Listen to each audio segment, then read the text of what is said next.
Welcome. We have an exciting event today, so I'm going to start welcoming you all during the same time as people are still joining. So welcome to the second session. Sorry? Was that somebody unmuted there? Yeah. So welcome to the second session of Beyond Bohm, Part 2 on contemplation and creativity. And you will notice that the chat is going to be disabled, except for during the Q&A session. There will be 2 Q&As where you'll be free to chat. And in the meantime, you'll be able to chat with us, the moderators. So if you're having any problems, just reach out to us through that and we'll keep our eyes out for you.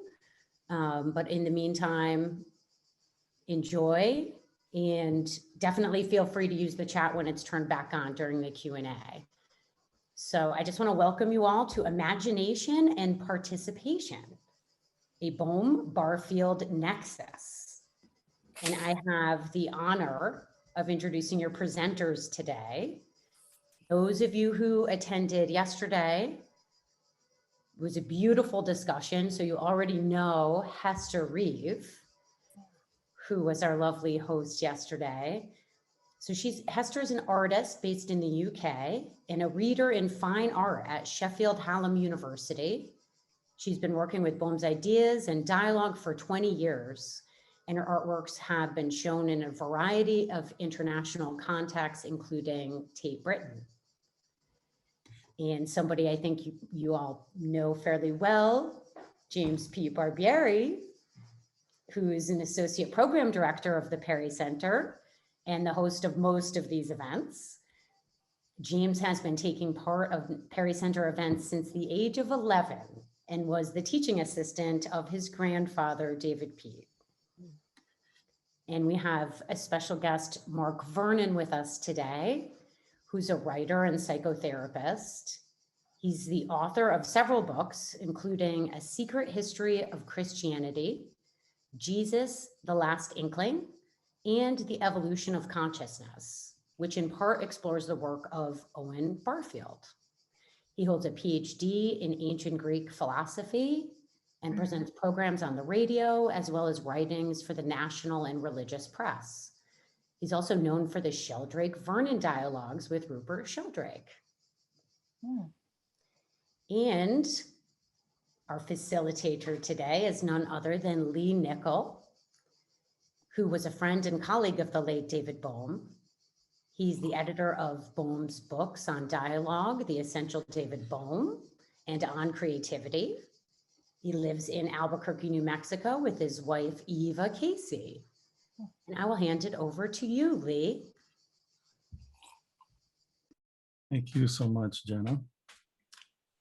And welcome everyone. I think we have a number of interesting aspects of Bohm and Barfield that we'll go into today.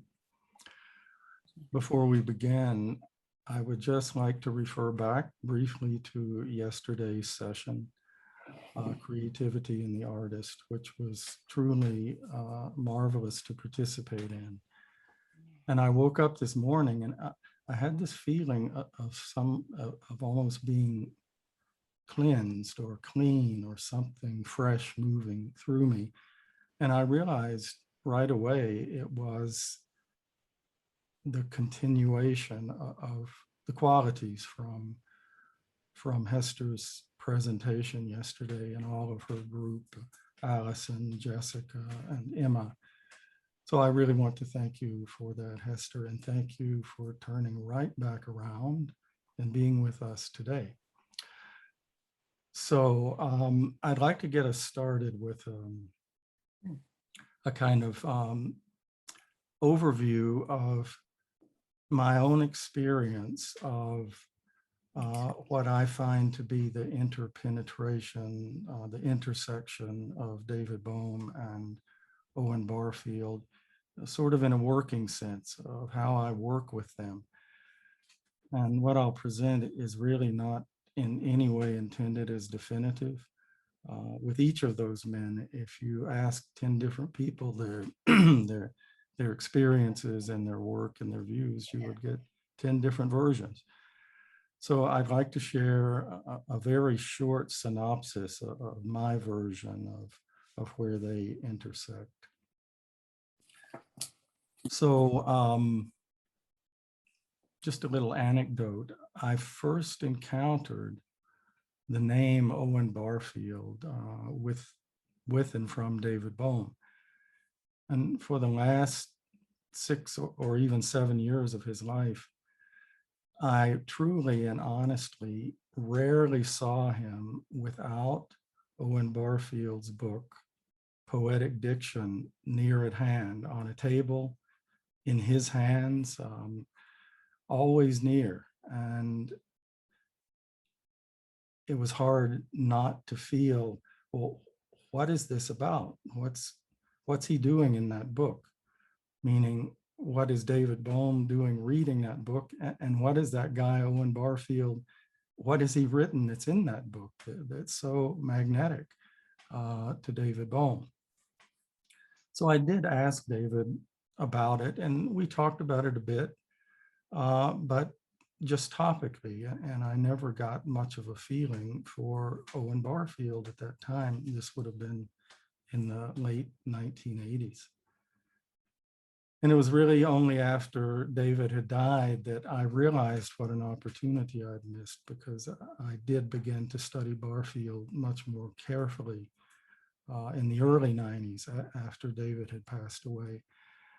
And it's one of the regrets of my life, honestly, that I didn't pursue that further with David when he was around. And of course, Owen Barfield outlived David by 4 or 5 years, and he was still around.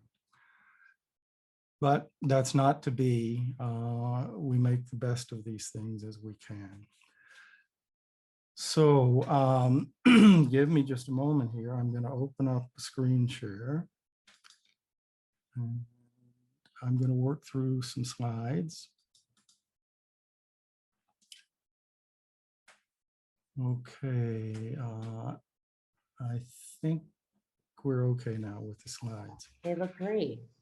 Okay, so these are our two guys, David Bohm on the left and Owen Barfield on the right. I'm hoping after the session to get up on Sutra a timeline of the interaction between these two men, because even for people that know a lot about one or a lot about the other, let's see if somebody could mute.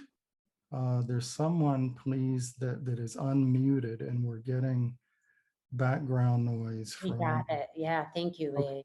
Okay, thank you.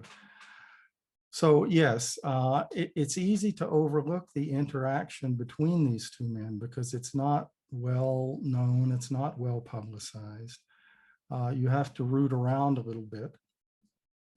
But the truth is the interaction between them was extensive. It began, I think, in 1971 and continued up until the year David died, when he wrote the foreword for the German edition of Saving the Appearances, the book by Owen Barfield. So there's a great deal of interaction that occurred in that period, both of them writing about one another, conversations that they held between one another. And I'll try in the next week or so to get that timeline up on Sutra. So onward. Let's see now. Right. There are many ways into this intersection between Bohm and Barfield, but one way that's extremely useful is through what they both call collective representations. So that's where we'll begin today. And a quote from Owen Barfield, note that this is 1927. This is nearly 100 years ago, when Barfield himself was, I think, only 27 or 28. So he says, the the consciousness of myself and the distinction between myself and all other selves, the antithesis between myself, the observer, and the external world, the observed, is such an obvious and early fact of experience to every one of us, such a fundamental starting point of our life as conscious beings, that it really requires a sort of training of the imagination to be able to conceive of any different kind of consciousness. So again, this is someone 27 years old, nearly 100 years ago, pointing to core questions that we're still asking today. So this structure that he's talking about, this structure of consciousness, me as a subject, the rest of the world as the objects in that world, that's the collective representation of our time. That's the ubiquitous human consciousness that we all share. Even if we say we're opposed to that, we're still immersed in that consciousness. So Bohm goes on to say in 1990, to see this thing actually happening, that is the perpetual ongoing presentation of the collective representations, to see this thing actually happening is something the human race doesn't do. And yet both Bohm and Barfield were adamant and persistent in the view that we need to do this. We need to understand how these collective representations are working. So a last bit here, both Bohm and Barfield have been telling us this for nearly 100 years. We must envision an entirely different human consciousness, not within the current milieu, but a different one from that. And they both indicate that this new form of consciousness is participatory, and that a deep consideration of the nature of imagination is the key to uncovering how this could be brought to fruition. So I'm just going to do a kind of whirlwind overview of this key idea of Owen Barfield's, which is the evolution of consciousness, that consciousness and the way human beings experience the world has changed very significantly over time. So in this diagram and the one that follows it, up at the top would be the past, and the time would be coming down toward the bottom. So there are three factors here that are key to Barfield. There's what he calls original participation. Then coming in time, we come to our current time when we're in this subject-object state. And then he proposes, as we move out of the current time, there is the possibility of something called final participation in the future.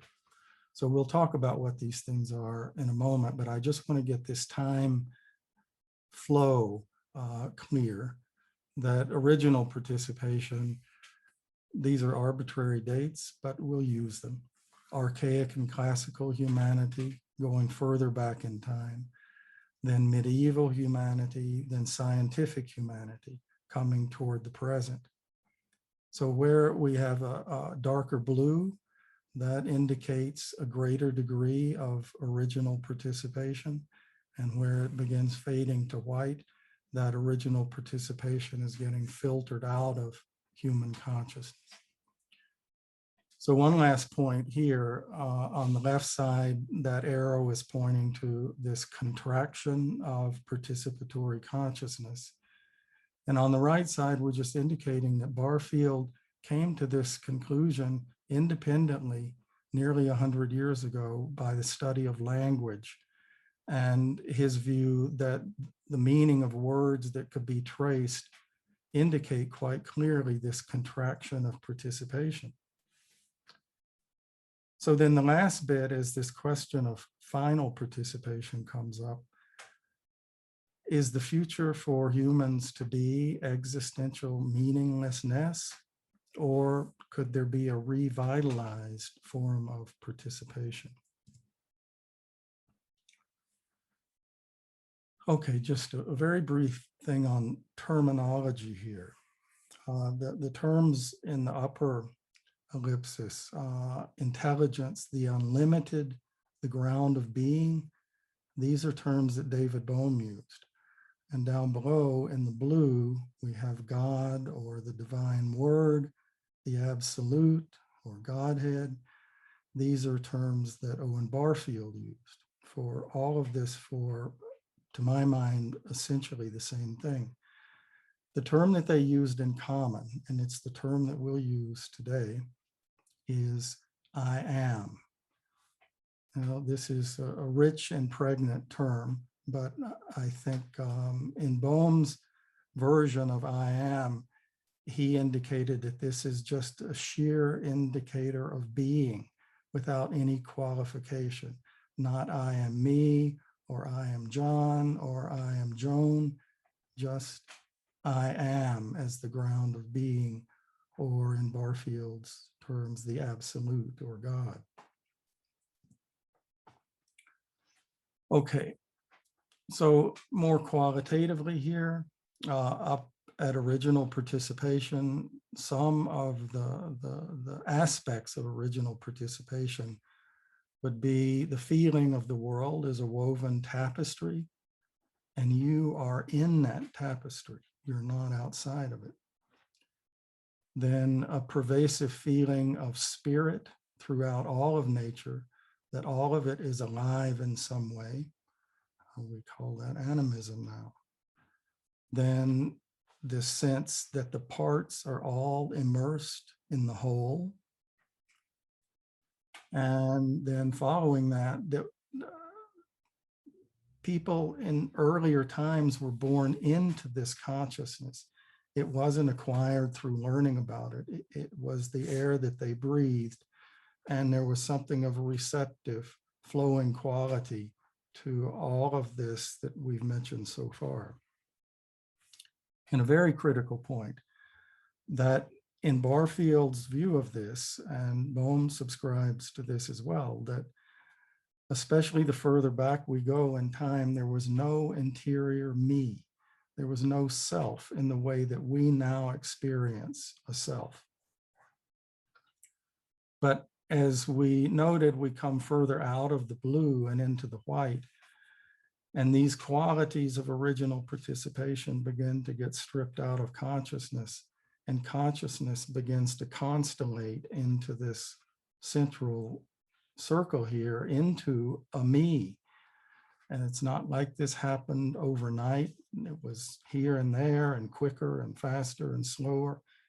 A lot of variation in how this evolution has unfolded. But we are now in this modern time where we have this personal interiority, this sense of me, as opposed to you, me and the world. So that whole question of me is something that Bohm opens up at great length. We won't have time to go into that too much today, but we'll just flag that there are issues with this me, that this me aspect is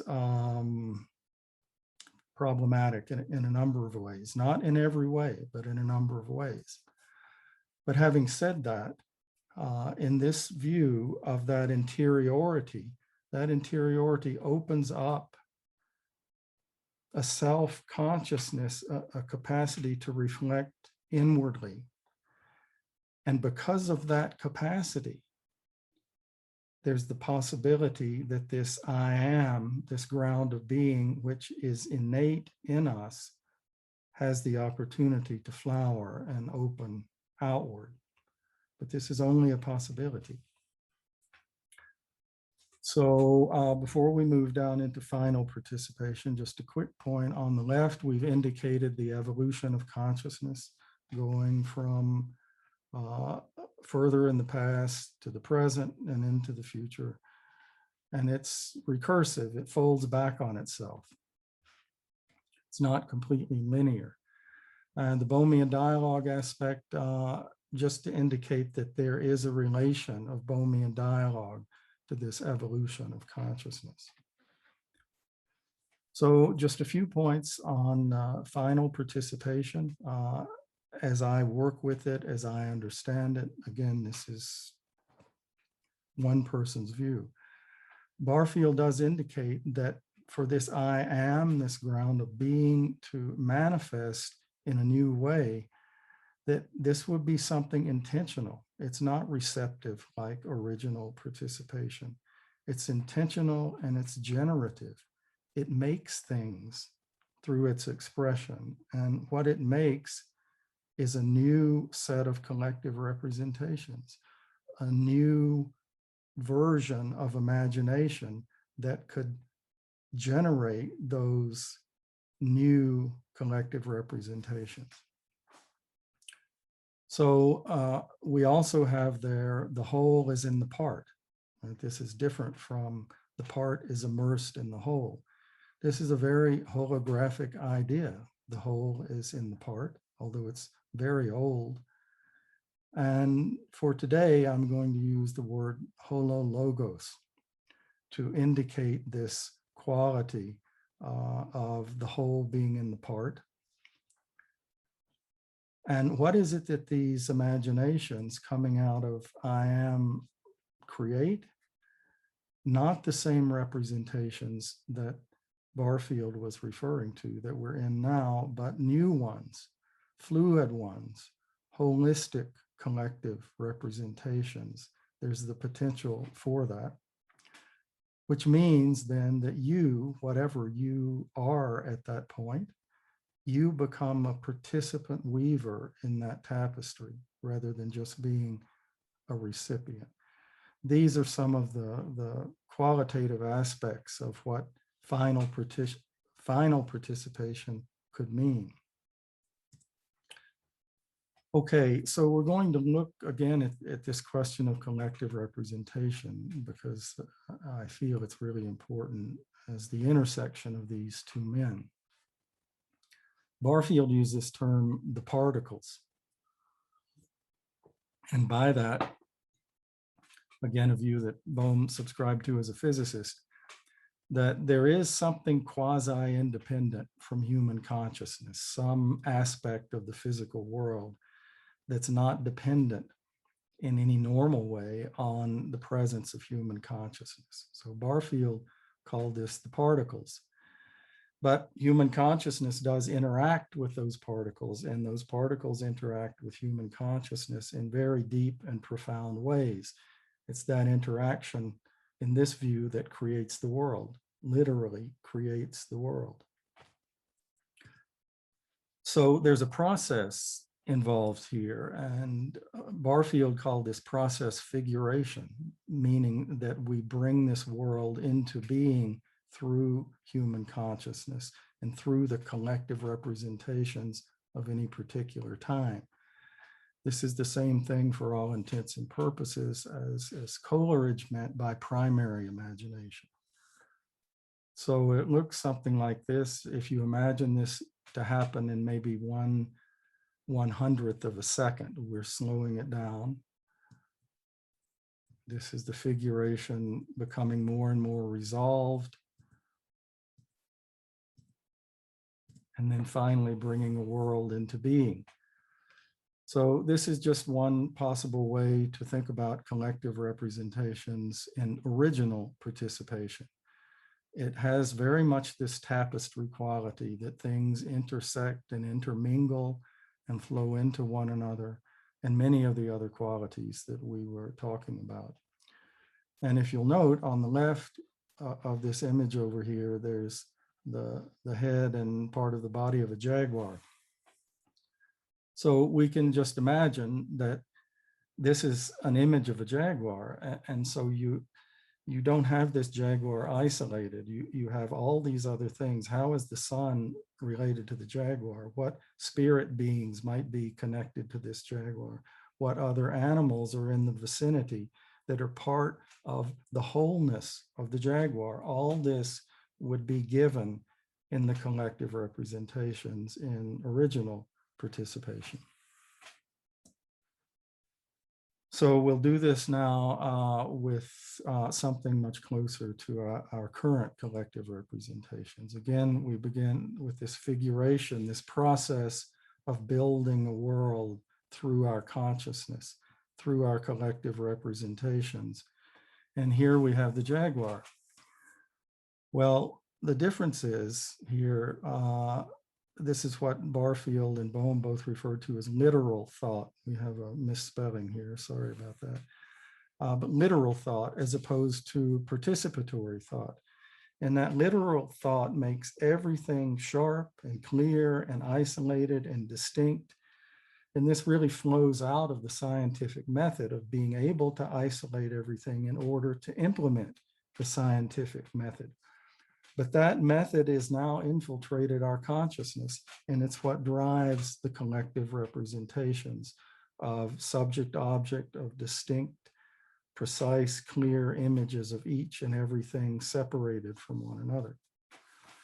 So that's, this is a version of our collective representations for now, our time. So we're going to go through the same thing essentially, but with a kind of different way of looking at it, because this stuff is slippery and it's good to have multiple ways of looking at it. So we'll do this once more. This is indicating original participation with a woman in the center of the image here. So what we have here is we're slowly losing all these interconnections, and things are beginning to resolve into more discrete ways of looking at the world. So the participatory consciousness is receding. The scientific subject-object consciousness is coming more and more to the fore. So we end up with a world of independent, separated objects and dead, empty space between them. This is our current collective representations. So this Newtonian mechanistic billiard ball world. So this is tricky enough, but again, coming from both Bohm and Barfield, they share this concern that it could go beyond this, that this deterioration, which is essentially for us a deterioration of meaning, that this deterioration of meaning could actually go even further. So we keep following this through. Let me see here. We keep following this through, and even the vestiges and residue of meaning that we currently have, which we do in our collective representations now, even those could begin to dissolve and leave us in this meaningless state. So it seems dystopian and far-fetched in a way, but just to take one example, if you think it's only been a matter of 3 or 4 years that this one tiny piece of our collective representations is that there is a difference between lying and telling the truth, that there is a difference and that difference matters. So we see now, just in a matter of 3 or 4 or 5 years, that distinction between lying and telling the truth, that's beginning to come undone. It's really linking very clearly with what Bohm and Barfield were suggesting could happen. It's upon us already, in my view of this. So just to summarize this a little bit, on the left, we could call it, just for today, the age of participation. And the metaphysic was animism. Of course, there's still that happening today in its own way in various places and various circumstances. But that's what we'll call it, the age of participation. The metaphysic is animism. The meaning aspect there is fluid and continuous in human experience. And the embodiment aspect is full embodiment. You're in that tapestry. You're not outside of it. So then when we come to the age of classical physics, the metaphysic is mechanism, Newtonian mechanism. We have the fragmentation, but not the total loss of meaning, the fragmentation of meaning, and a fragmented embodiment. It's innate. If we're in a subject-object perpetual experience form, then our embodiment has lost some of the fluidity and interconnectedness that it would have had in the age of participation. And then finally, we come to the age of, I'm calling it Copenhagen physics because that's the crucial point here, and I'll explain in a moment. The metaphysic there is abstraction, algorithm, formula, numbers. So what's that all about? It's a point that if you follow David Bohm at all, you know that he had serious reservations about the Copenhagen interpretation of the quantum data. He insisted that it was an interpretation and only that. And one of his primary concerns, and it's this concern that drew Barfield to Bohm. Bohm's concern was that if we take the Copenhagen perspective on quantum physics, the view there is no meaning in it. It's impossible to look beyond the formula. It's impossible to look beyond the numbers. You have to stick to the numbers and the formula and the abstractions. And Bohm's view was no, human meaning pervades consciousness. It pervades the life that we live. And there's no reason that we can't explore and probe and find meaning in physics as well, within quantum physics.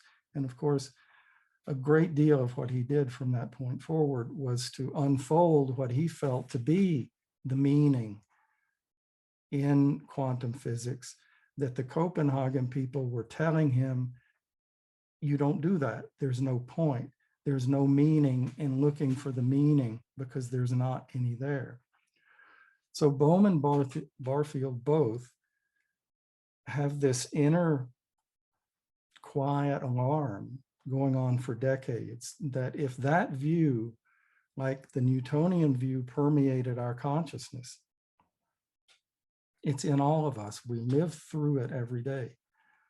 So both Bohm and Barfield have this very primary concern that if the meaninglessness of the Copenhagen interpretation, which still reigns as primary today, if that actually is what filters down into our collective representations, then we will be living in a meaningless world. Okay, let's see, I think we've got one more slide here. Right, so I just like to use this. It's a Salvador Dali painting, which we've used a lot in our holoflux work together. And I want to use this just as an indicator, a kind of impressionistic view of how we might begin to think about final participation, as Barfield talked about it. I think of this as a song of imagination that has many octaves, right? Imagination is not just one thing, one structure of consciousness. It's many different ones that can resonate with one another. And perhaps we'll look at that later today.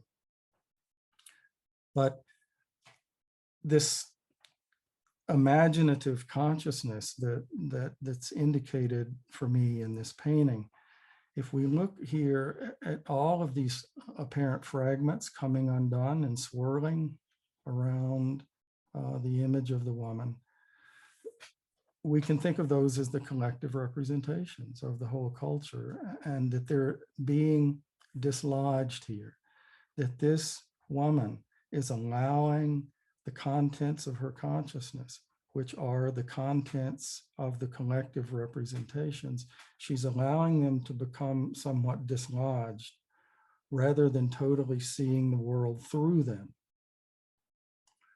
And of course, it's very important to point out here that one of these fragments is me, is the self-image, is the self, the ego, because that separated individual was part of the collective representations of our time coming out of the subject-object structuring. So when we begin to release the collective representations of our time, even that self as we've come to know it, that's part of what could get released here. So I think I'll leave it at that. I've probably gone longer than I intended, but that's a snapshot, a kind of impressionistic view of ways we could think about, lastly, in this image, when those collective representations are loosened and dislodged, there is this light, this beingness that may begin to generate new representations that are in perpetual renewal and that are innately holistic and not fragmented. Okay, let me get out of this here. Thank you for your patience, everyone. I'd like to ask Mark now to get us started toward our roundtable. And Mark, please take this in any direction you would like. You could comment on what we've looked at so far, or take it in a completely new direction, anything that you're comfortable with, and then we'll continue on from there. Great, well, thank you very much, Lee. And what I'll try and do is pick up on some of the things you were saying, kind of reflect on them in a slightly different way. As you were saying, it's useful to have complementary aspects. And then hopefully this will be very productive for Hester and James's thoughts as well. And when we speak together in 10, 15 minutes, perhaps. I wanted to start off actually by noting that the book you cited from there, History in English Words, that was published in 1927, Barfield was young, and it was quite soon after he came out of the definitive experience of his life, which was that when he went up to Oxford at first, when he first met people like C.S. Lewis, he fell into quite a deep depression, and he felt the depression of the modern age, the mechanistic environment in which he felt himself to have been born. And the thing that pulled him out of something that was so serious that he acknowledged later he felt suicidal and so on, was, well, it was twofold. One was that he fell in love with Maud Dowie, who was the woman he married, and that awoke an energy within him. But also he realized from his reading of poetry that words too give us a kind of energy.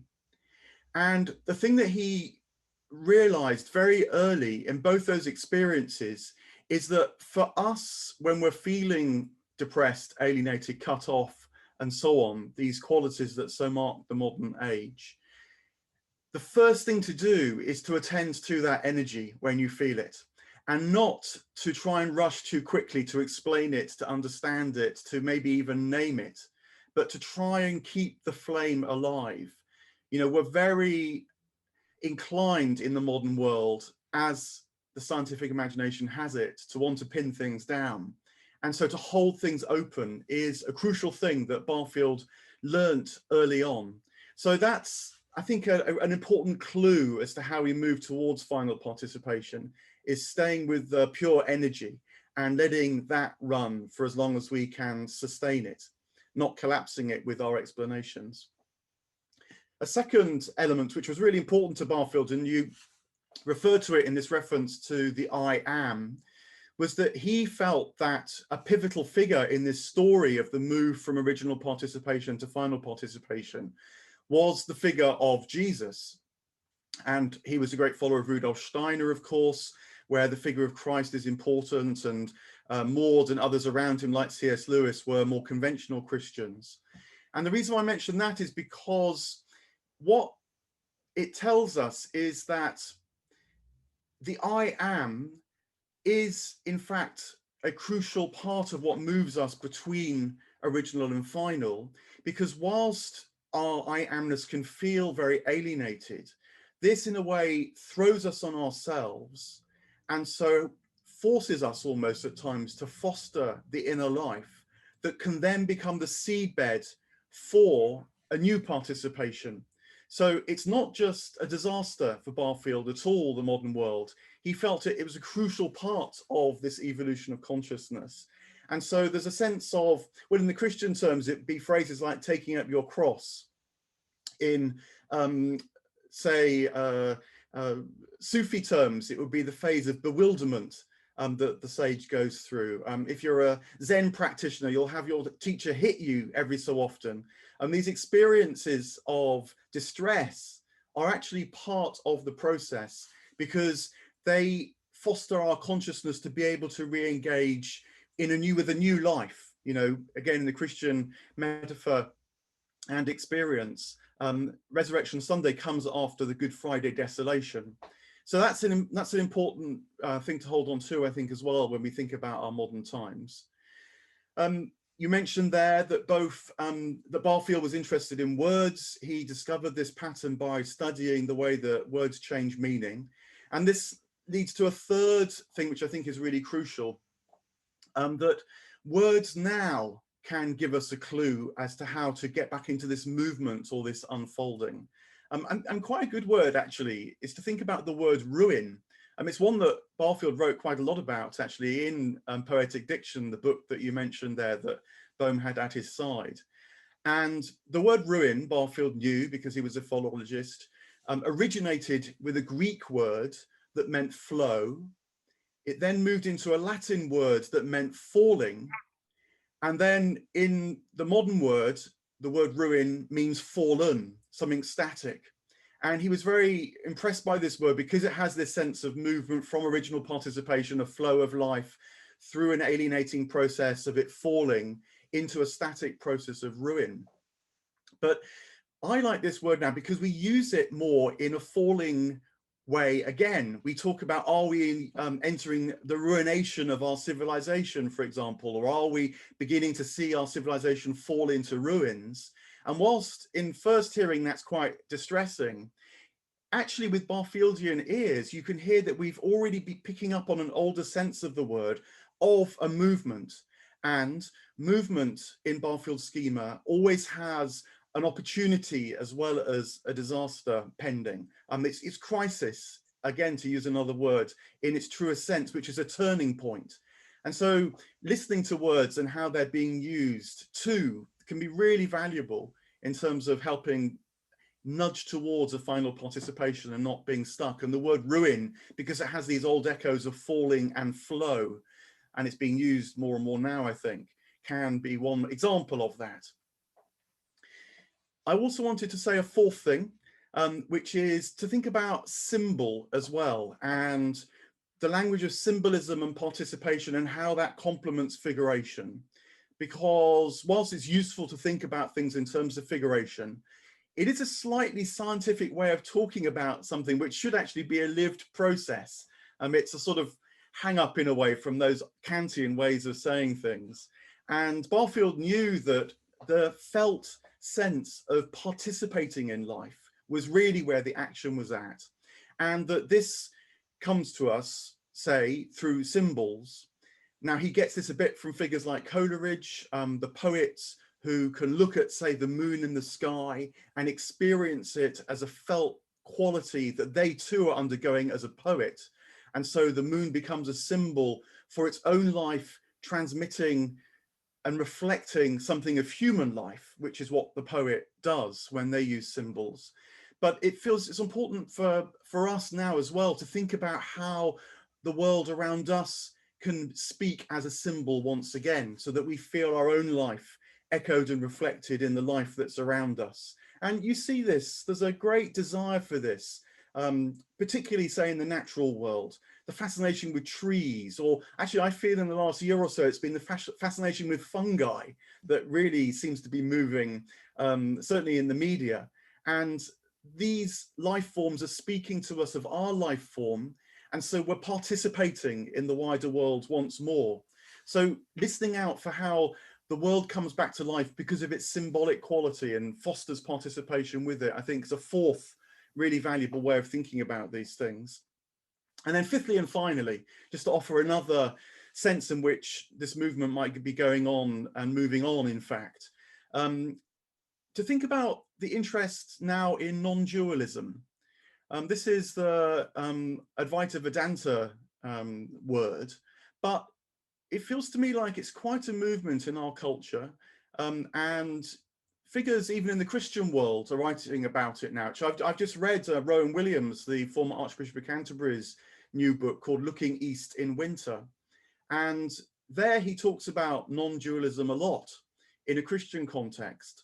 And the reason why I think non-dualism is so significant is it's because it works with this movement of inwardness and alienation, then leading to a kind of return and renewed participation. Because a good teacher of non-dualism will teach you that in the first instance, it's recognizing qualities of your own being and how your own being rests on a ground of being, an I amness that isn't your own actually. And in fact, you can only say I am because it rests on this much wider divine I am. But then you realize that that must be the same for everybody, and that all of our beings rests on the same shared being. So there's a natural movement outwards as well. And so I increasingly trying to foster and pay attention to the good qualities, the good teachers of non-dualism, because I feel that's very much working with this dynamic of withdrawal and return, a renewed or reciprocal towards a final participation that Barfield was certainly on about and that Bohm clearly was so powerfully drawn to as well. So the 5 elements that I wanted to pick up, and then I'll throw this over to you, James, Hester, now as well, is don't lose the energy. The energy in itself is really valuable. Don't try and name it or pin it or explain it too quickly. You know, if you have a dream, stay with the imagery of the dream, Carl Jung would tell us. Think about the alienation as itself the Good Friday leading to Easter Sunday. Know the other side of depression. It's fostering something that's actually really valuable that you will know about later. And as Lee mentioned at the top there, sorry, as Jenny mentioned at the top there, I work as a psychotherapist, and in a way I feel psychotherapy is often saying to people, look, I know you're suffering, but stay with it. It's going to go somewhere. And you kind of trust the psychotherapist with that. So depression's not all bad. Language, listen to the way we're using language and pick up these older echoes and then run with the older echoes. Become a poet, you might say, of your own life. Think about the symbolism, fourthly, around you and how the world is actually coming back to life in even our Western scientific culture in so many ways. And then fifthly, I think this interest in non-dualism is a sign of a desired new participation, which is very much in line with what Barfield was talking about, because it rests on this, first of all, awakening to the depth of your own I amness that then links to the ground of being all around. So there's 5 thoughts that I hope can take us on from Lee's conversation and move us into a roundtable now as well. James, Hester. Thank you. James, are you being a charming gentleman there? I'm very happy to let you go first and be a charming gentleman myself. Or oh, well, thank you, Hester, and thank you, Lee, for inviting me. First of all, this is a great honor to be here with you all. Thank you for your presentation, and thank you, Mark, for opening up the roundtable. The reflection I wanted to give was around the history of the history of consciousness, and basically how we got from that original participation state to the current collective representation. And you've got people such as Gary Lachman who trace that with the development of science. The more humans have studied nature, the more they became separated by them. And with that, we also got separated by ourselves. I remember a couple of years ago at the Pori Center, we had someone who said, it was a big statement, the person that started all the problems of today was Descartes by separating the mind and the body. Now, it's a big statement there, but I do think he does have a point. Separating the mind and the body, you separate that relationship that the mind and the body have also with the world. So it's also very interesting to look at the three stages, the three ages that you've outlined there, Lee, in your presentation. Particularly the age of classical physics, which you did have a complete separation of yourself with nature. And in a way, it does make sense, that focus on the minute rather than looking at the whole. But it does look a bit of a shame that with the rise of the Copenhagen interpretation, where consciousness does play a key part in quantum physics, that mind-body relationship was not restored. So basically, my question here that I would like to ask you is, how do we get back to that final participation? Copenhagen interpretation offered it was a great trigger to start that, but somehow we still have that classical view of the world, even though we know that the mind-body relationship is there.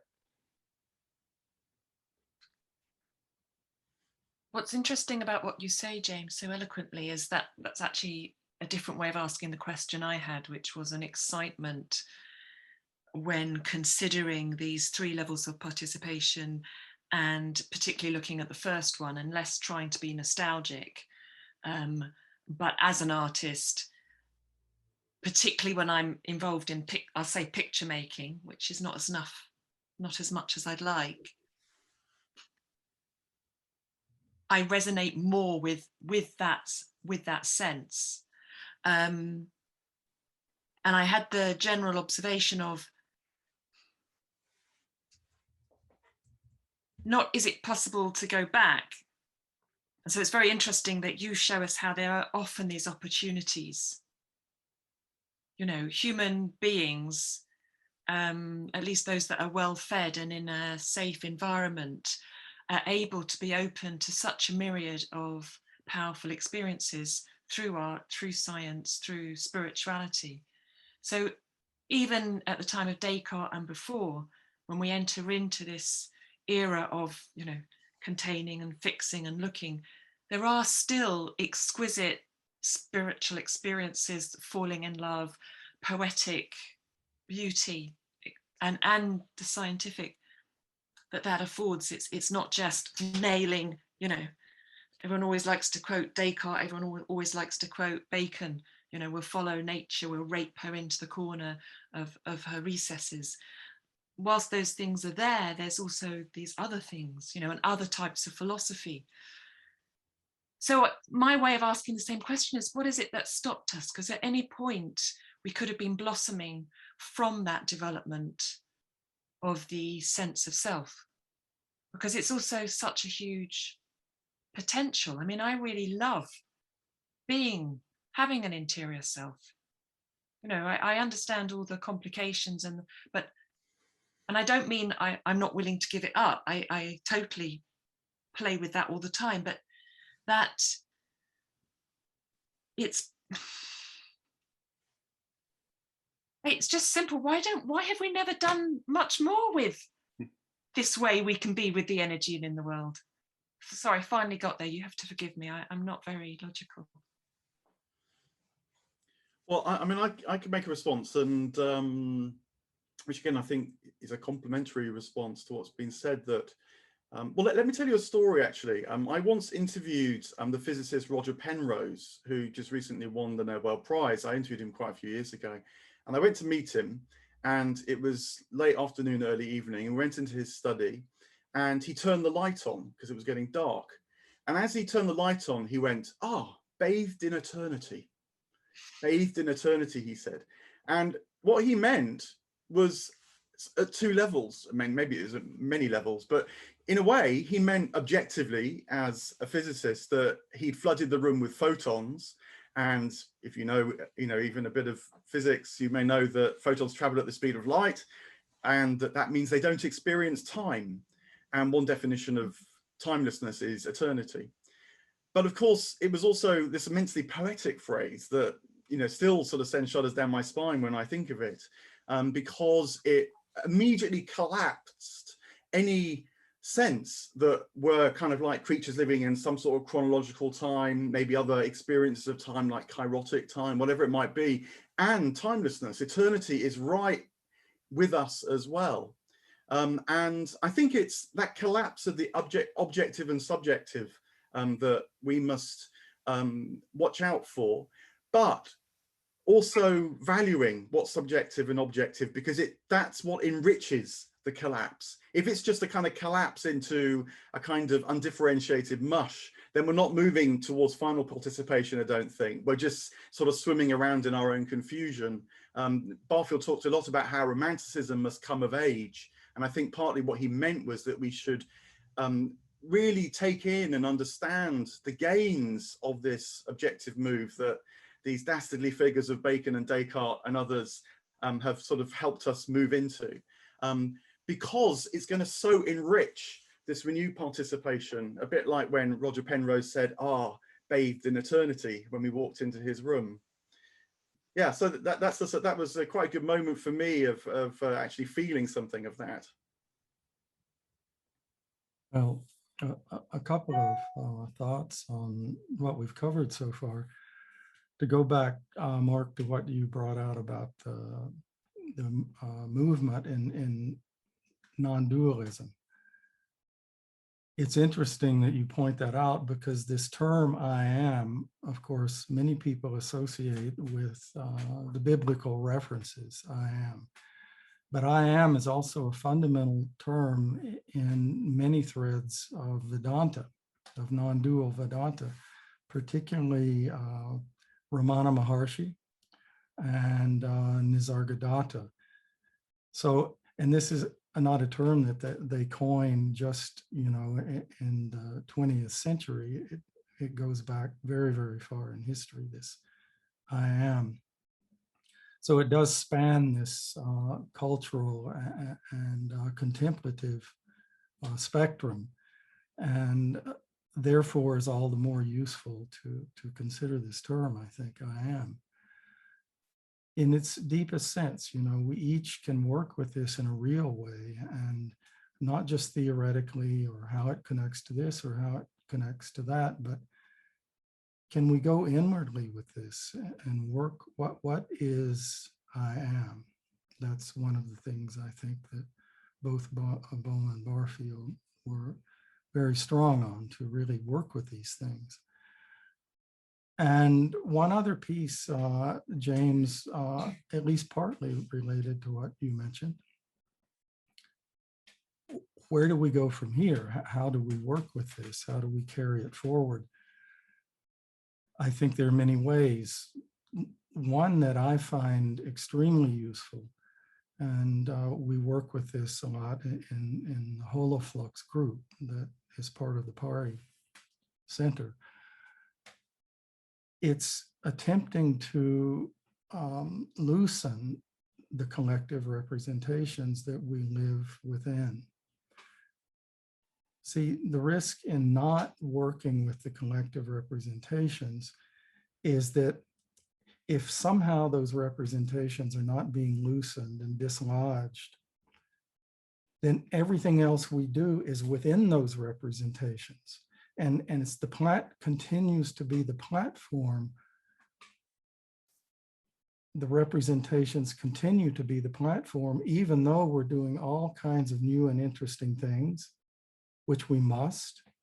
We can't leave that aside.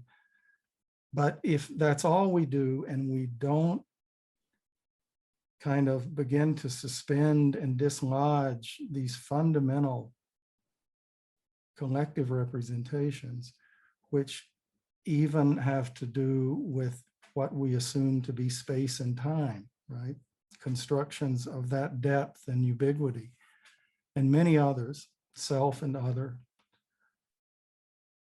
I think if we don't work with this loosening of the collective representations in a real contemplative way, in a way that somehow challenges us deep within our being, then we do run the risk of just working within and upon that platform, and the platform itself never changes. So that's just one further piece.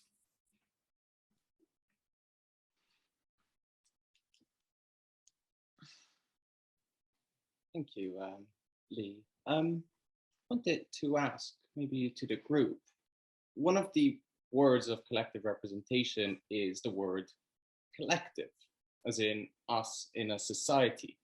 Actually, some people, the collective representation, some people even might call it the zeitgeist.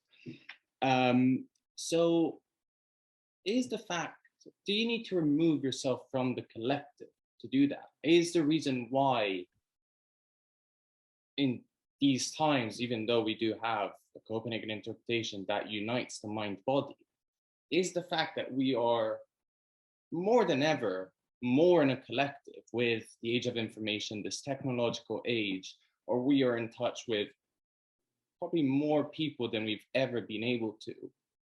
Is that maybe what's stopping us?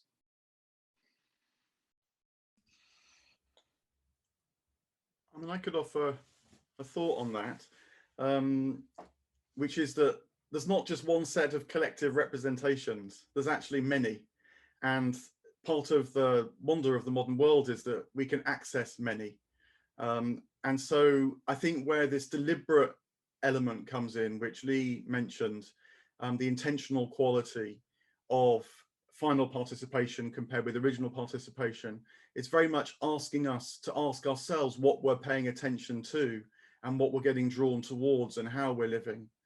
I mean, to give an example of that, actually, I even think that in a lot of these discussions about the nature of physics, we need to pay attention to what's going on, because it's often talked about as if the physics delivers a new figuration, a new representation. Whereas it seems to me actually that the various figures involved in the emergence, particularly of quantum theory across the 20th century, of which Bohm was one, what they did was actually take their experience of life from other parts of their worldview, other practices even, for some of the figures like Heisenberg, and then interpret the physics through that. Not, as it were, the physics didn't speak to them neat about a new experience of reality. And so every time I hear someone says quantum physics shows us, I want to go, no, no, no, no. That's, I think, doing what Lee was just warning us against, which is dancing on the scientific figuration. We must realize that actually quantum physics can be a symbol to us of a sense of reality that we discover elsewhere in other collective figurations, other representations that are around and about, particularly, say, in non-dual accounts of reality, which is also a practice, of course. If you don't know it in yourself, then it's not going to get you very far.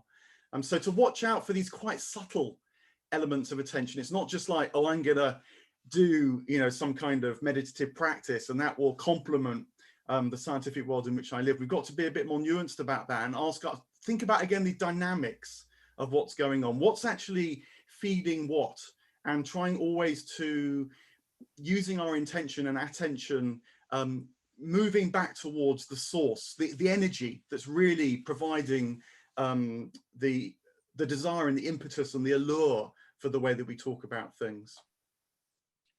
One thing that makes me want to just bring into this is, I mean, Bohm in a few places puts this in a very simple way that's quite profound when he talks about, you know, the body comes from the earth, comes from the non-human, comes from, and one of the things that's provocative around this notion of collective representation, and if I think about original participation, is that there were collective representations, but they were very much enacted.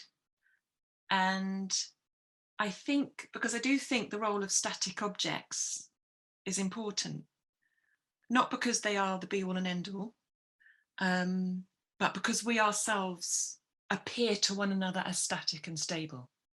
We know we're not actually, but our sort of well-being and dinner tonight and all of that stuff depends on us agreeing. We agree together we're stable. The problem is when we make that a paradigm or a perspective. So even when we're at this point where we're very sensitive, articulate and intelligent about the work we need to do, there is still, I think, without being pierced in all of that, like being pierced by that otherness, that's the wrong word because it's as if it's over there where we are of it as well. And I think that's the thing we don't have. So I have no problem with being at the evolutionary stage of the individual. I think we have to be reflexive, and we have given ourselves the tools to do just that. But without the capacity to be pierced, and you can't teach that, you can't say it, and you can't say to a little child, oh, look, that little button on your back, you press that and woo, although we do know children somehow are open.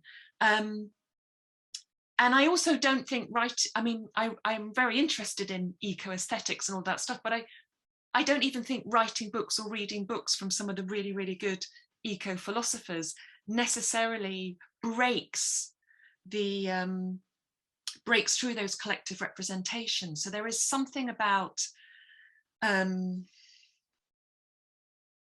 that, and I don't want to sound it's so hard to talk about without sounding really cliche, because I'm not saying everyone go and dance in your garden and be one with nature, because that's part of one of our collective representations that's gone horribly, horribly wrong and very narcissistic, actually, with all the best intentions in the world. So I don't actually have an answer, but I'm very interested in that some of the early, we say cults, but early ways that people gathered culturally around meteorites. And these were given names, so they were personified to a certain degree, but they were understood as from elsewhere. And that the artistry, the technical stuff of the artisans was not carving the stone at all, but creating these really elaborate frames and places for them to be in. And up until a certain point, those stones were considered, hugely valuable. I mean, they were stolen in wars. And I'm not an expert, I'm not an anthropologist, other than I get something from that. And again, this is not to be nostalgic and say, please, can we go back to that? Well, yes, if there was a TARDIS, I'd get in it and I'd go back there. I do think that's where I belong, but that's just personal. And I go, where is that today? And maybe for some people in a spiritual practice, which I don't have, to be honest, maybe a spiritual practice is one way that the individual in today's world gets pierced by that. I don't know. And I don't know if anyone, and also the wider people of the larger roundtable, when we come into Q&A, if people have ideas on that, if it's relevant, feed in at that point, because I don't know, my sense is that it's really, really important and getting more and more impossible. And I don't know if there's any sense in that for anyone to say anything. If not, move on to the next thing. Well, there's a great deal of sense in that, Hester. So just a brief point, and then we need to shift to about 10 minutes of question and answer. My own feeling is that we are getting pierced. It's such an important point that you bring up.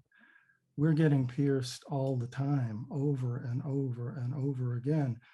But we have so many filters that either deflect that or neutralize it, this piercing as it comes in.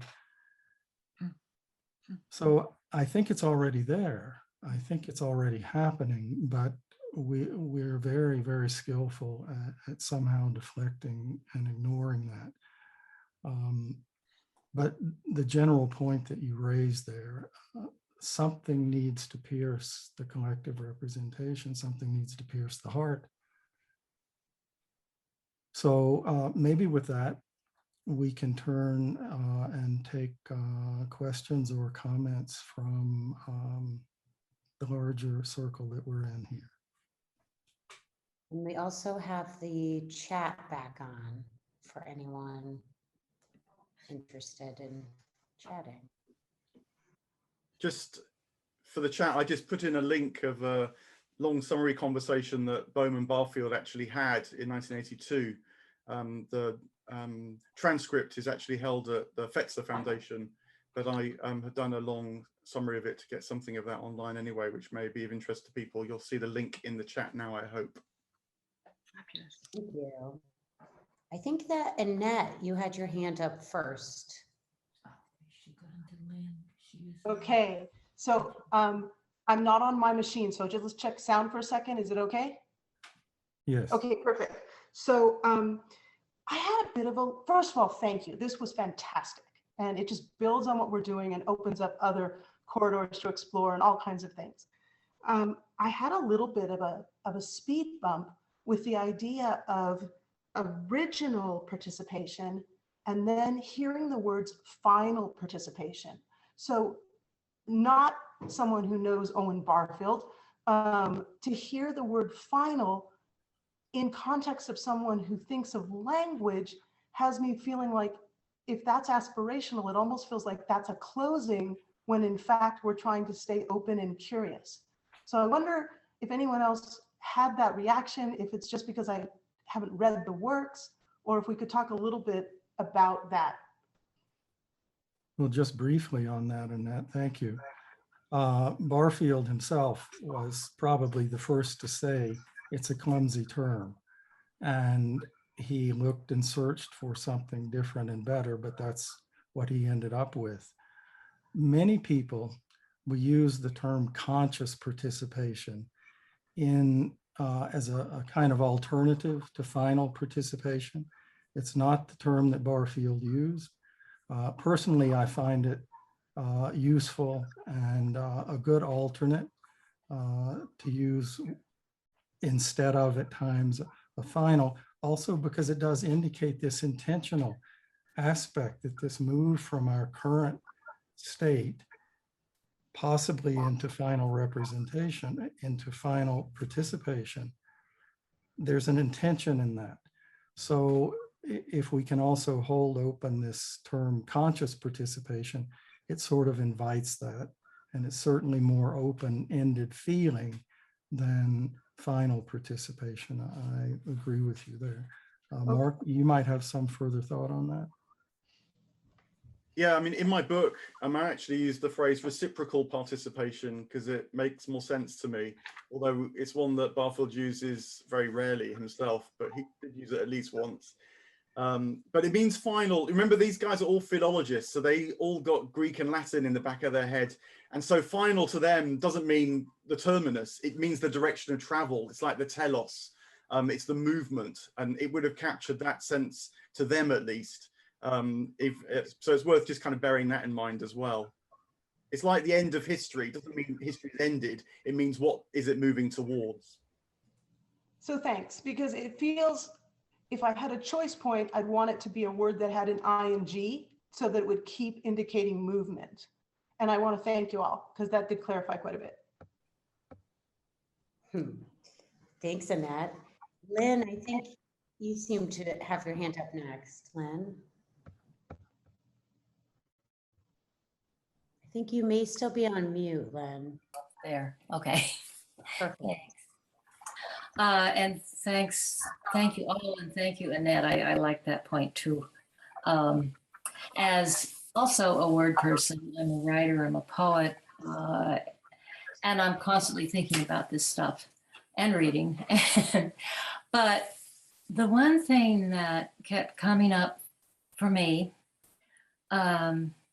and it's something that's fairly recent in the stuff that I'm thinking about, partly because right at the moment, I'm focusing a little bit on Jean Gebser. And I have not read Gebser himself. I have this little tiny cheater book, but it's not really, by Jeremy Johnson, who's about as difficult as Gebser is. But the concepts that I'm struggling with and fascinated by are the concepts that of simultaneity, I think is the word that I want. Gebser's structures of consciousness, which Ken Wilber turned into a linear process, in Gebser's mind are not linear at all. They are nonlinear. All of these structures are present all of the time, and they may be latent. We may be totally unconscious, not aware of them, but they are here. And that kind of takes care of this beginning and end thing. That's another thing I've been thinking about is why do we have to have everything be a story with a beginning, a middle, and an end? It's something that seems to be burnt into us, or I don't know. But I like the idea that an end is not an end, it's merely a direction. So the other thing that I got out of Gebser, the idea that these all things are happening at once, or that they are available at once. They're not happening, but we have the choices. We have a lot more choices available to us than we're generally aware of. And the other thing that I just was reading last night was trying to understand Gebser's concept of time as the fourth dimension, as not something that is limiting in the way that, being a product of my culture, I have always thought of it as, my life will be ending much sooner than it would have been a few years ago. And that this is somehow, time is something that bursts in upon us, that has a life of its own, that I'm still, these are just ideas that are breaking in on me just now. I'm afraid I get a little incoherent because I get so excited when these kinds of ideas come up. And that's why I'm so thrilled to be a part of this group and to be present with these fantastic people. So that's it. Can I leap in there? And because I think Lynn's raised a really important point, actually, which is that Barfield too, like Gebser, didn't think that this is a linear process. His favorite shape actually was a U, and he thought that all peoples as well, at all times, are in this process of falling away and returning. It's just that people do it in different ways. So, the ancient Egyptians, with their quality of participation, were doing it too, and we do it in our own way now.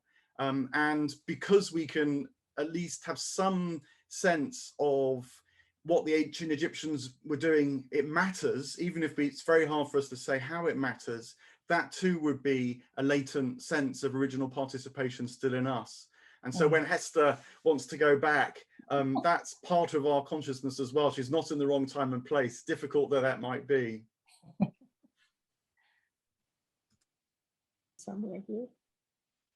That's great. I think, Paul, you seem to have your hand up next. Yes, thank you. This has been fantastic. A great integration and connection. You can hear me? Yeah. Good. Yeah, I liked the discussion about the piercing. It feels like we are at a point of piercing, and I get a bit excited too, like Lynn, with there's a lot of things happening. We've been put into ourselves, but we're really quite connected now with the cosmos. The thing that I'm working with now is what is going on in the United States here is the fact of the disclosure movement, and that our Defense Department has said, we don't know what these forms are happening in terms of, they're not the Chinese, they're not the Russians, they're not us, but there is this whole thing that is coming that is, I think, a great piercing.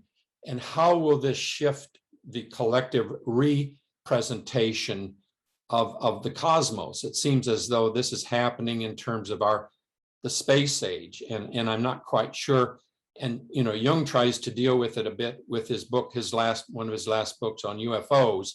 And I know I'm going near the edge here, and sometimes it's not easy to open this up, but it is something that is really, we are encountering. There's this huge movement going on now here coming up this week called Making Contact. Check it out.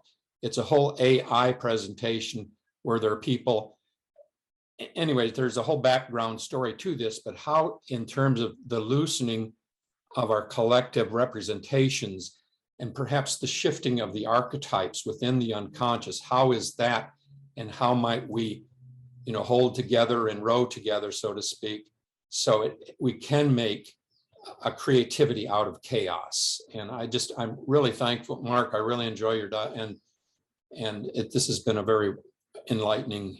And Lee, thank you, and James, all of you, very, very much. I really appreciate this. I think you've thrown out some life preservers here, some life. So thank you. Thank you, Paul. And we want also to include Hester in that. It might be interesting as the last question here, if there's anyone in the audience that would like to respond directly to Paul.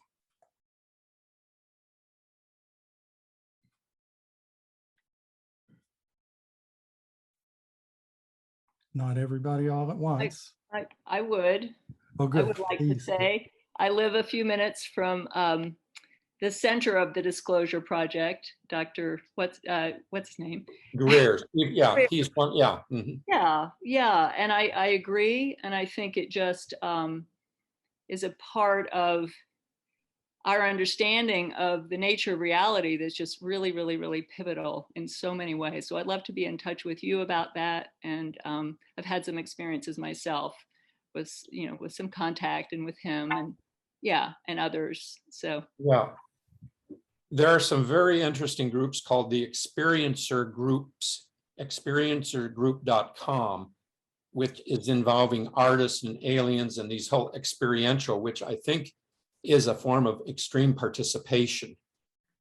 But one has, I'm trained as a Jungian psychotherapist. And so I do wear a white coat at times. So I'm very, clear in trying to discern this, but, the realms, the limits of truth here are, I think Barfield and Bowen are just right on. I mean, they're giving me great support in exploring this realm. I think for me, seeing Greer's first film, Sirius, kind of shows how, if any of this is happening, that the power dynamics involved are just profoundly important. It's as if we didn't know that we were living in a colonial system. If we don't understand what's being hidden from us and why, then it's hard to really get a full perspective on the times we're in terms of free energy and that kind of thing that is apparently on offer according to these people. So yeah. Okay, thank you, Mary. Thank you, Paul. I think now we're going to shift back and continue with our panel, and then we'll have another question answer session at the end. So where we would like to go is speaking a little more directly, beginning with the panel and then opening up to everyone. Speaking a little more directly about how we actually work with imagination. This is very rich territory. As I mentioned earlier, I tend to think of imagination in octaves. There are many other frames and ways you could think about it, but both Bohm and Barfield drew very, very strongly from Coleridge. And Coleridge had a kind of image of 3 phases of imagination. The first being primary imagination, which is that figuration. It's what calls the world into being through our consciousness. That would be the primary. And the secondary, he saw as something of an echo of that, but it's more conscious and within human consciousness overtly. That's a bit of that, the value of that interior space, not the negative part of it, but that within that interior space, there's this tremendous creative potential in an imagination that in some way echoes the depth of the primary of calling a world into being. And then his third category, what he called it fancy. Bohm often talked about that as fantasy. But it's a more mechanical putting together. It can appear extremely creative and can be very useful, but it does not have the same depth of creativity that the secondary imagination or the primary imagination has in Coleridge. So both Bohm and Barfield really relied a lot on that way of thinking about the imagination. But what it would be good for us to do now, I think, is to just openly speak and share about how we work with imagination and what that's like in the life that we live. So Hester, if you would get us started there. Okay. Still sort of thinking of those last comments and my Doctor Who annuals, which hanging up on my studio wall amidst other maybe more profound or artistic things. Yeah, I don't think I'd be who I was if I didn't watch Doctor Who from a very young age at the time when it was actually very good, rather than still very lovely, but very entertainment bound and fancy bound, rather than queer, strange, other, peculiar, with incredibly open gender roles as well.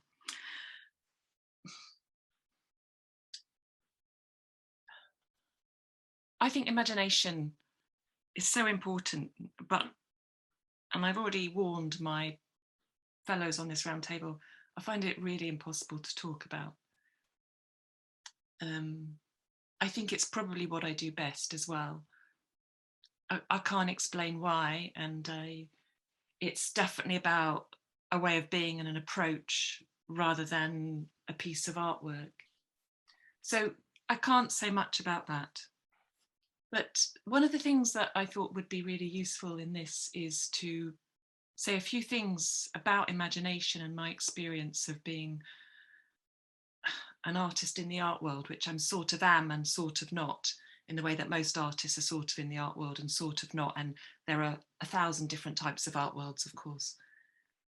But there isn't really a lot of space for imagination. And I think that's also because in the art world, there's a sense, I'm generalizing a bit, but I think it's useful for some issues that are useful to think about, that imagination links to something a little bit shameful. Because when you're a child, and especially for a lot of artists at art school, we were all really good artists, as in we could draw well, we could represent well. Maybe we were a little bit open-minded and wild cards when we were little. And you're always told, oh, she's an artist, she's a this. And all of that plays into some sort of false identity, actually. But that the magic you get, and that anybody gets when they make an image or they write a poem, and there's a lot of equivalence there for me in terms of the energy. It seems, it's not just a pleasure, it feels like a fundamental sense of participatory being, if I'm honest. And I won't say that, I mean, Socrates talks of his daemon, and I'm really interested in that. And William Blake, who I spoke about yesterday, has this beautiful image of the ghost of a flea and these notions of angels talking to him. And various artists, not many, but ones who I tend to actually really love the paintings they produce, will talk of angels talking to them. And I think these are acts of imagination, but they help us think of imagination as a foundational to our way of being in the world. And I think a link to nature. And Coleridge writes and talks about this too, in a way that I'm not a Coleridge expert, other than ever since I could first read poetry, it was Coleridge who, I call it purring the atmosphere, purred the atmosphere, because it's not just you are affected, it's like whole rhythms of things are affected around you. And this also happens, you'll remember, every one of you remembers the first time you picked up a pencil and you wrote your name, or you drew. It doesn't actually matter how good the drawing was, something really activates. And I really, we say a lot, oh, we should reinvent, we should re-engage our child, and we certainly should, but we're so used to those cliches that I actually think we forget, or we don't know, or we don't do that enough. And I teach at an art school, and I think I teach at a really great art school with fantastic colleagues who are very dedicated, and we look out for human beings who are open. We've taken on a lot of students whose portfolios didn't show a lot of technical skill, but we're looking for the creature creativity. And we're looking for people that are searching for something and that need that community of artists. But the reason I talk about that is we don't talk about imagination, and it's almost seen as embarrassing if you do an image that might be seen as imaginative. And I know imagination is not just as simple as, oh, look at that weird interpretation. Imagination is, the symbolic in the imagination is far more than literal depiction. But, you know, we are literal as well, and phenomenal, and we do work with the things around us. And I see it less and less. So we produce amazing artists in terms of the art world. They are so sophisticated, they are very open, that is creatures and in their making, but hardly any of them visually think. Their sketchbooks are full of notes and printed out images, really important notes, don't get me wrong, and beautiful explorations.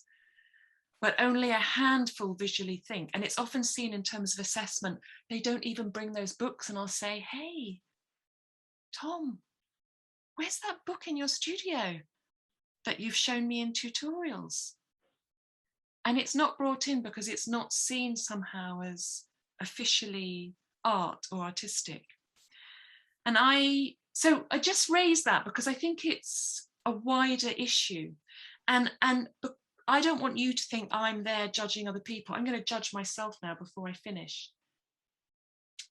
And although I work with that imaginative thing, and I think it's been strong in me since I was very, very tiny, I don't do it enough in my own practice. But it's interesting coming to, well, I'm starting to, and actually it's also through working with Lee in the Hollow movement. So it's just Bohm again and everything helping me really contact that, because I always thought it was a bit selfish, that time spent in that sort of engagement, because you can't guarantee anyone else will understand it. And it brings me to poetry, which I know Mark has brought up and seems to be really important to Barfield, and poetic diction is on order, and I'm probably hopefully going to carry that book around with me for the rest of my life. Because the one thing I've done throughout since I was a little child is poetry. And it's a very private part of my practice, which I'm not embarrassed about, but it's so of that energy and of reciprocal participation that I don't need to even talk about it or show it to anyone. And there's something in that that's really, really interesting. So for all my art world stuff, and I love what I do and I'm very passionate about it, and I work very hard and critically about that, but I actually think it's the poetry I write that is my imaginative work. And I think there is something in this imagination and shame and how we think it links to ourselves. And just one last word on Coleridge. He's absolutely brilliant. And he has this term emplastic. When you engage imaginatively, you are changed in some sort of sense. It's that reciprocal molding. And I think also we know that and we're scared of it and we resent it. So we don't do it. Okay. Thank you, Hester. Many rich things that you brought out. I'm going to be holding them for when we come to the final question and answer session. I hope others will too, because there's so much in what you brought out. But let's hear now from James. How do you work with and experience and consider, James, these questions of imagination? Thank you, Lee, and thank you, Hester, for what you've just said. It was really beautifully put. So for me, to answer in a coherent way, I would like to just go back a little bit to the roots of what Coleridge was talking about, which really helped me understand what Barfield was talking about, because it's not really easy to read. So what I went back was to Romanticism, German idealism, at the beginning of the Sturm und Drang. And German idealism is that school of thought that included philosophers such as Hegel and Schelling, but in particular, it was the father of this school that really helped me understand, which was Johann Fichte. So Fichte started his career following the philosophy of Kant, and Kant's philosophy, just to break it down to its bones, is that he believed there were two sides of the world: the phenomenon, the world of objects, physical things that we can perceive, see, and touch. Then we have the noumenon, which is the whatever's beyond the physicality. So the metaphysical, the soul, the meaning, God, if you like, Spinoza, whatever you please, but we cannot perceive that. We know it's there, but we just cannot know it. So what Fichte proposes is that actually you can. If we can perceive the phenomenon, the world of objects, through our consciousness, which is our metaphysical side, then we can perceive the noumenon, as they're both both sides of the same coin. A being cannot exist without its metaphysical reality. If consciousness can study the phenomenon, then consciousness can study the noumenon. So in this way, what Fichte brings forward is the importance of the I, or what we've been talking about, the I am. If the phenomena and noumenon are the same, it is I, with my consciousness, that can perceive and study their correlation. So in this way, the focus shifts from the I am. Reality has meaning when I discover it. The foundation of reality is the I. And this is a subtle shift in consciousness, because before we had the me and the world relationship, but now it is me is the world. The more I understand the foundation of reality, which is determined by me, the more I grow. So to break it down, we have the I, the self, and we have a not I, nature, the world. The more knowledge I have of the not I, the more I know about the I am, whether it is by differences or similarities. So a simple example is looking at a book. A book is made of paper, I am made of flesh. A book is made of atoms, I too am made of atoms. But if you go deeper than that, for example, a book is written by an author, a human who knows how to write. I too am able to write, maybe not as well as that author, but we've got that thing in common. So in this way, the more I know about something, the more I know about myself. And this is what he called a Tatenlung, which is, and I do apologize for that pronunciation to the German speaking in the house, but basically means an action in action, a perpetual self-discovery and realization of the world. So while this was happening in Germany, Sturm und Drang, early Romanticism, a young poet from England, Samuel Coleridge, discovers this work by Fichte and Hegel and brings these ideas back to England. In a way, he rebrands them. He, instead of calling it Tatenlung, he calls it primary imagination. Another word that comes from German idealism is Zeitgeist, that he calls reflective representation. So why I brought this up was the interesting parallel history of this thought that led to Bohm. In one side, you have Coleridge, Barfield, and then Bohm. And on the other side, we've got Fichte, Schelling, Hegel, and then Bohm. We know that Bohm read Hegel to the day he died. So just to go back with this framework, to go back to your original question, how do I use imagination, is to be free. For me, that is the most important aspect of this conversation about imagination that Barfield brings forward. And it's a question of freedom. And freedom here is not in the way of free will. It's not the availability of choice, but it's the freedom to be oneself. By creating your own world through Tatenlung, primary imagination, one creates the world according to you. You create a world that mirrors how you feel. You're not bound to the world that is given to you by the collective representation, a world that is usually, at least in the Western world, a world atomistic, a world of utility, a world of empiricism and positivism. Instead, by using this primary imagination, you have the freedom to become your true self as the world that has been created by you allows you to be in that space. For example, in a collective representation, you have a tree on the street, which is decoration, or tree in a forest, which is just a small part in a forest, which you cut down to make wood. But with primary imagination, you can see the tree as a source of life. It houses animals, creates oxygen, becomes part of a bigger whole that includes all nature, including also humans. So to get to this stage, I do think it is relative person to person. Everyone has their own way to reach that. I personally don't even think I've even been close to that. But for me, that mindset to reach that, I think I need to ask that question, which we've said a statement, but starting with I am, and then try to finish that sentence, which is a very difficult thing to do, who you are. So let's shift the question. How do I see the world? That bush in front of my house, outside the window, is that a given? When was the last time I actually did look at that bush? And by really looking at it, I can see it's got branches that are intertwined with each other. I see there are some insects all around it, an anthill on its roots. And by going deeper and deeper, using this perception, then you can find the unity and wholeness in the world.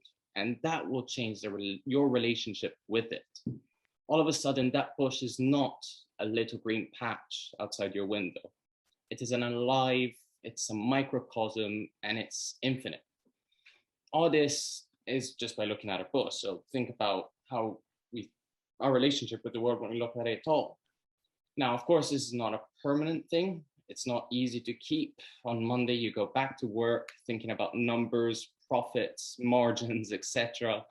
But at least in that meditation that you had, you become part of something whole and dynamic, and being your true self, being free of having your own relationship with the world and not the given one. So thank you.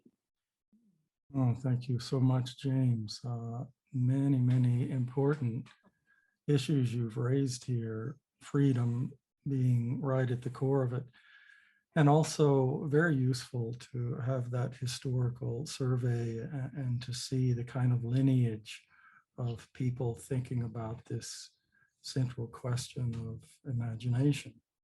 So thank you for bringing all that out.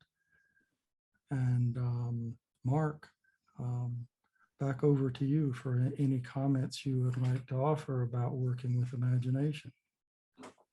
Yeah, well, thank you both. And it's a key element in psychotherapy, of course. And in fact, one of the early turning points, or that may take quite some time to get there, is people taking their imagination seriously, whether it's in the form of dreams or fantasies in the room, whatever it might be. This can be spoken about in a number of ways. In the first instance, to use slightly Jungian expressions, it will be their personal unconscious that is making itself known. But it's possible too that a wider unconsciousness is starting to show up as well. And so the imagination is the roll roads to the unconscious, to use the Freudian expression, absolutely fundamental. And the minute someone starts paying attention to their feelings and not just saying they're having a rush of serotonin or something like that, you know that you're on, okay, now we're into psychotherapy. I mean, to speak personally about this, in my own analysis, a key moment came when I started having dreams that I was killing my therapist. And it then took me about 6 months to actually own up to these dreams, because they were quite violent and I didn't like to think that they were part of my psyche. And it was hard as well. It was a kind of piercing, actually, to use Hester's expression from earlier on. And the significance of it was realizing that it's speaking to me and being able to tolerate that. And I think that that sense of tolerance is crucial, because it does actually require a kind of privacy. In fact, I think the modern soul anyway does long for seclusion, in fact, and the silence of inward life. And so a practice that is our own can be very valuable. It might be done literally on your own. It might be done within the privacy and the confidentiality of something like a therapeutic relationship. But I do think that's actually really important for the imagination, just to add to everything else that's been said. I mean, it's one of my concerns actually with our very confessional culture, as if just speaking out is somehow authentic. I don't think it is actually. It can be as much kind of vomiting into the world as it can be really offering anything of any great import to anyone else. It's clearly of great import to the people concerned. And the crucial element is a word that's already been mentioned as well, which is the phrase discernment, or in fact, the word creativity, because creativity is actually active. It's doing something with that which wells up. And that takes the privacy of the artist's studio. It takes the privacy of the therapist's couch. It takes the privacy of your own life to do the discerning, to turn, to use the Coleridgean notions, fantasy into something that can be called the imagination, that then goes somewhere, that expands life, that starts to speak to you, to inspire you, as much as just kind of come upon you. So yeah, to add, join some of the very wonderful dots that others have been saying with my own thought there. Well, thank you so much, Mark. I would just add a last bit coming from the quote that we opened with, where Barfield says that to grasp the possibility that something other than the collective representations that we live within, to envision something other than that requires a great training of the imagination. Well, this is really quite remarkable, because he's not saying that within that world we then exercise imagination. He's saying right from the beginning, we can use imagination to grasp the depth and breadth and thoroughness of the cultural representations that we live within. And through that beginning in imagination, perhaps begin to shift something and loosen some things up. So that's one way that for me has been very useful to work with imagination. But there have been so many things brought up from Hester and from James and from Mark. Let's open it up again to questions or comments. I think Asia and Adam have been waiting, and then it looks like we've got a queue. So let's shift there to something from Asia and Adam. Hi, thank you. Yeah, I wanted to bring up or ask a little bit more about working with what was referred to as symbols, although I think symbols or icons maybe in the conversation here is different than we commonly talk about them. And I guess I'm bringing this up in relationship to a few things. The conversation yesterday around art and artistic practice, the conversation today and piercing and how to kind of work with that, or how we can work with it more. Well, yeah, after the conversation yesterday, we were reading Jean Klein talking about works of art, and the point he was bringing up is that everything, all objects in the world, everything in the world is connected to the ground of being, can be a portal to participating in the ground of being, but that works of art are actively connecting us to the ground of being, rather than many objects in our surroundings being much more passive. And I think for me, there's definitely something in that, in a great work of art, whether that be music, poetry, painting, or in places in the natural world, that there's something actually more actively opening that we can, and facing us, that we can participate in or choose to open to. And so I just wanted to ask about, coming back to the talk a little bit about working with the moon or symbols or works of art, if there were some reflections from the panel or others on that participation, kind of not only intentionally coming from us, but also recognizing that there are places or things in the world that kind of can participate more actively, pierce us, for lack of, just to go with the terminology we're using right now, open things up. Thank you.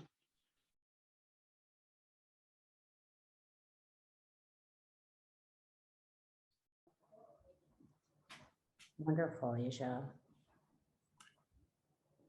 Does anyone want to respond from the panel about that, or should we add to the discussion?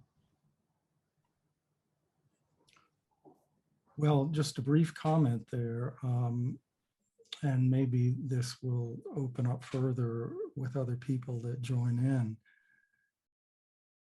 I think, Asia, it's a really important point that you bring out, that there are so many ways that we can interact with the world that we have, with the world of our current collective representations, that ways that are creative and also liberating. As you alluded to, this goes back to one of the terms that that James brought in, numinous. We know that we can move through places in the world, places in the mountains, places in the desert, in the ocean. And from one moment to the next, something has changed radically, and we can feel through the presence of nature this numinous, deep spiritual quality coming out of the world, and instantly we can have that engagement and participation with that. But also, as you've mentioned, this engagement with works of art that are made by humans and perceived by humans and engaged with in a participative way like that is another avenue that we all are familiar with. And as Mark was pointing out earlier, I think that to intentionally, actively engage with those kinds of activities, with the numinosity of nature, with the profound alterations that can come with engaging in different artworks. All of this can only help, and in and of itself, without even intending it, that too can help to loosen the collective representations. So thank you for bringing that up. I think we have, let's see, who hasn't spoken? Jenna, do you have an eye on this? I do. It looks to me like Tom had his hand up next. Thank you. Well, thank you all. Blessings. How do I use imagination? Wow. I think of William Blake. If the doors of perception were cleansed, everything would appear as it is, infinite. For me, Coleridge has been seminal in my life as a professor of English literature and particularly romantic poetry, and as a professional actor.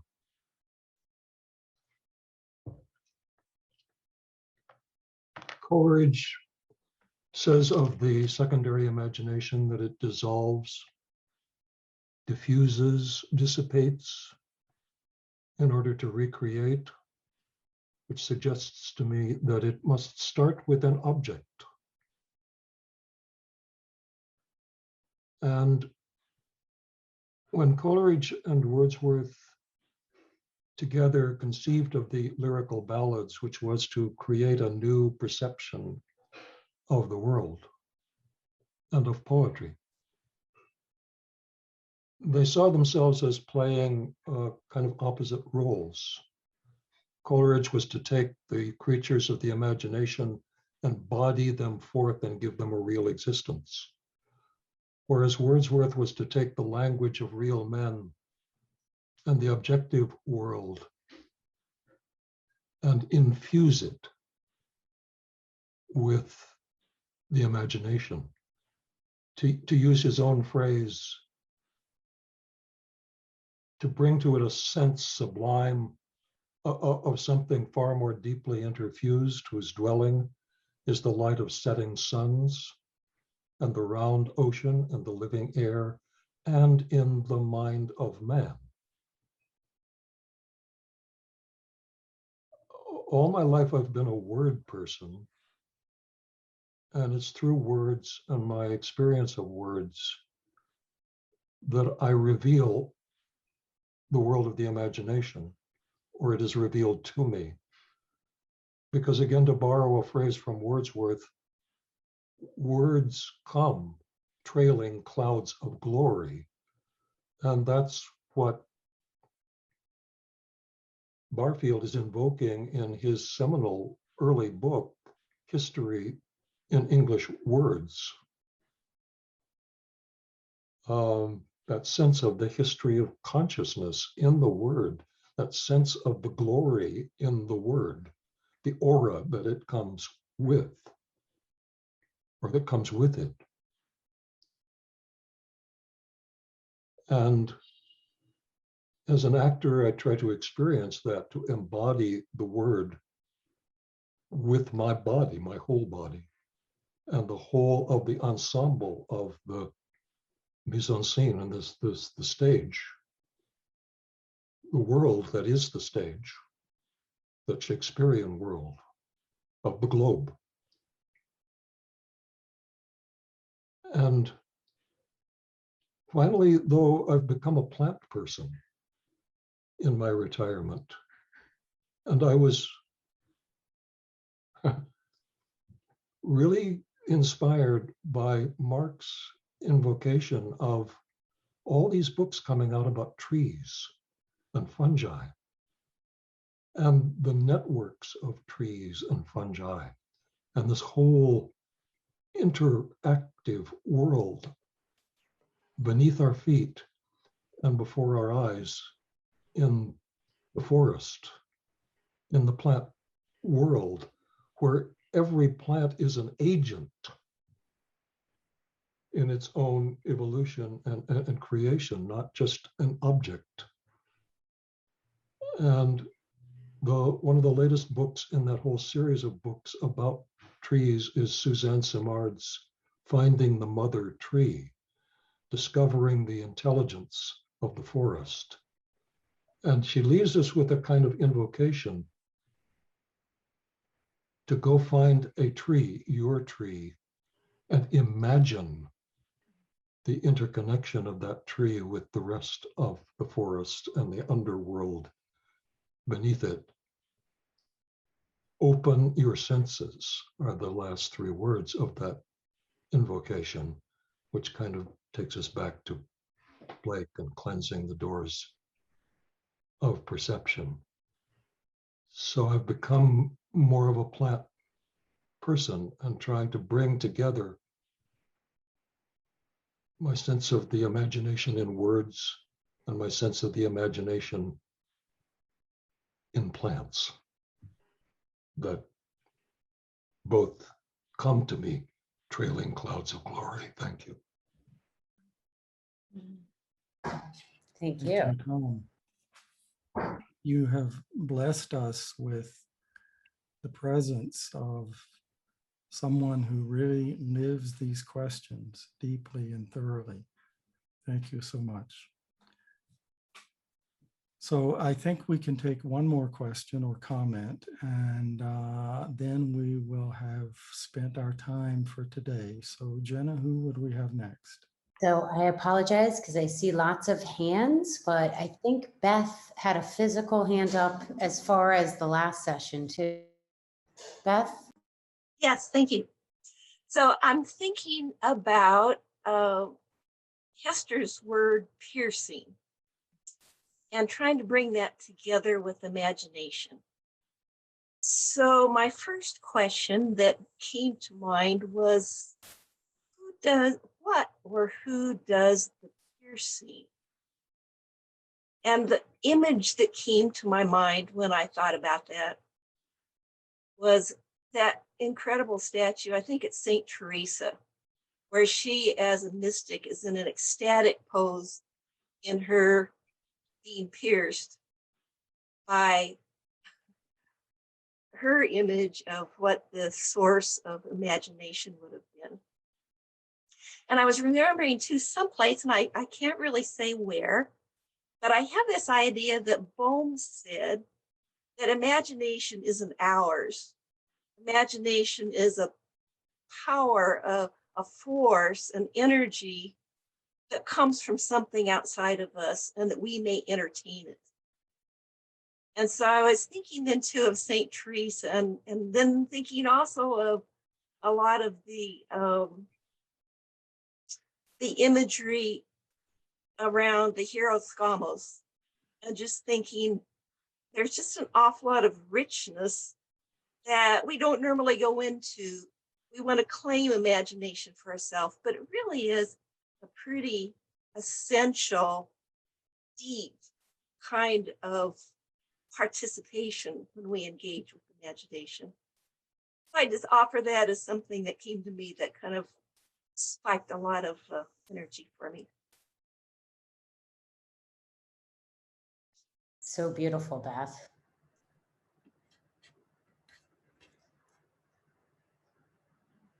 Lee, would you like to say a few words before I thank you all for your beautiful words? Well, yes, just a few brief things.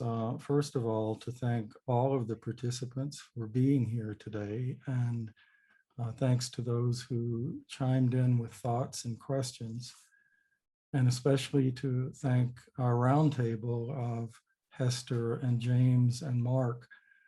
I feel that we really opened up lots and lots of territory that was so important to Bohm and Barfield. And in my view, and I think in the view of all of us here, these are questions that are really important for us in this time that really can affect what happens with human consciousness and what happens with the race and the world and the globe, and what we do in terms of our participation in that evolution, that ongoing evolution.